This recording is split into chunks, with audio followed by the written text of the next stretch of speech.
আপনার স্ত্রীর কাছে বসে আছেন, একটা ফুরফুরে মনে আনন্দ চিত্তে স্ত্রীর সাথে আলাপ করছেন, তার সাথে আপনি ভাব আদান প্রদান করছেন, আল্লাহর আরশ পর্যন্ত খুশি হয়ে যায়। সুবহানাল্লাহ, আল্লাহর আরশ পর্যন্ত খুশি হয়ে যায়।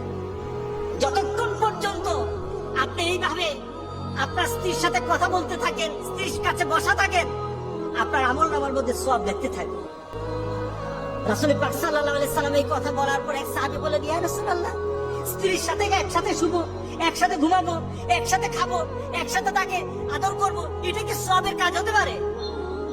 রাসূল পাক সাল্লাল্লাহু আলাইহি সাল্লাম বললেন, আচ্ছা তোমার স্ত্রীকে না নিয়ে তুমি যদি আরেকজন স্ত্রীর কাছে বসে থাকো, আছে কিনা?